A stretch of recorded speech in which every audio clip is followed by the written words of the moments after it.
kabar Bapak Ibu, saudara-saudari yang terkasih?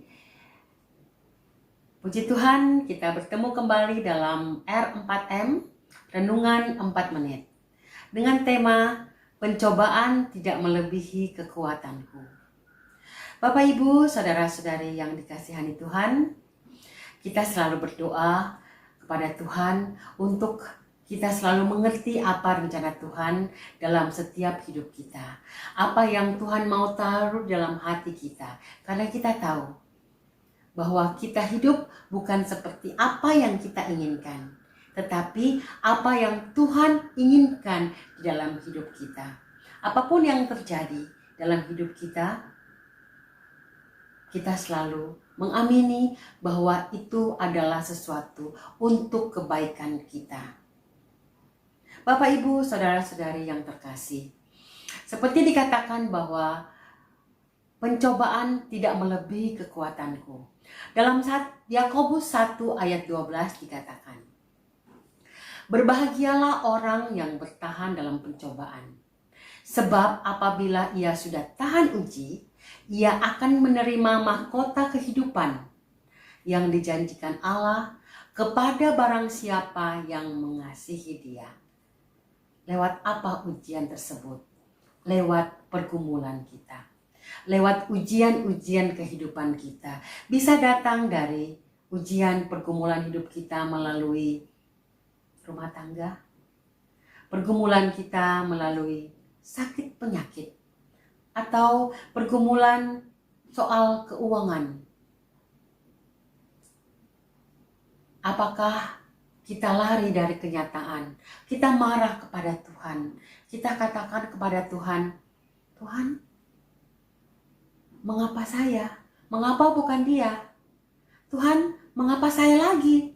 Loh, kok saya lagi Tuhan? Apakah pergumulan saya tidak berhenti? Seperti dikatakan, poinnya adalah berbahagialah orang yang bertahan dalam pencobaan.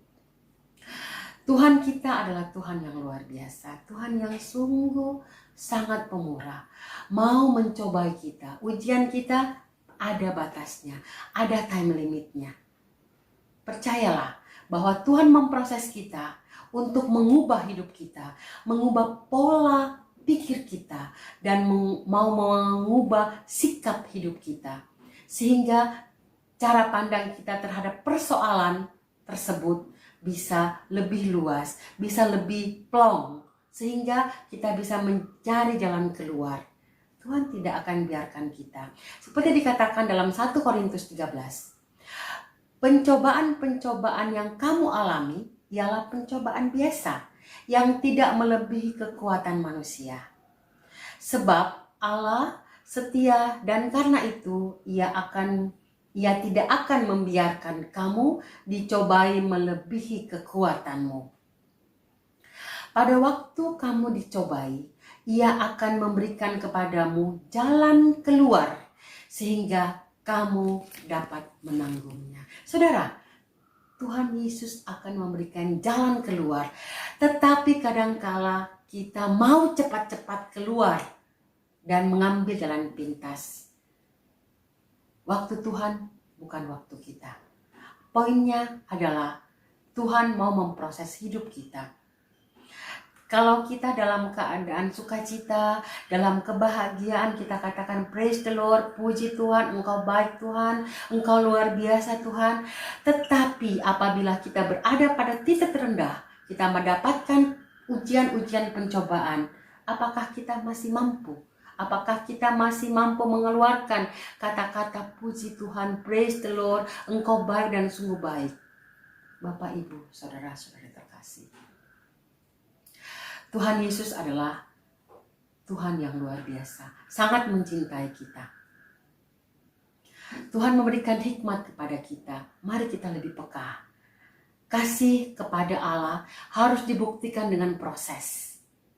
Prosesnya melalui ujian. Yakin bahwa proses tersebut akan menaikkan iman, kasih kita kepada Tuhan. Tuhan tidak akan memberikan kita ujian melebihi kekuatan kita, seperti dikatakan tadi. Saudara terkasih, mari saat ini kita harus percaya dan kita harus yakin bahwa Tuhan Yesus adalah sumber kekuatan kita, sumber jalan keluar kita, dan kita selalu setia kepadanya. Demikian, terima kasih. Tuhan Yesus memberkati.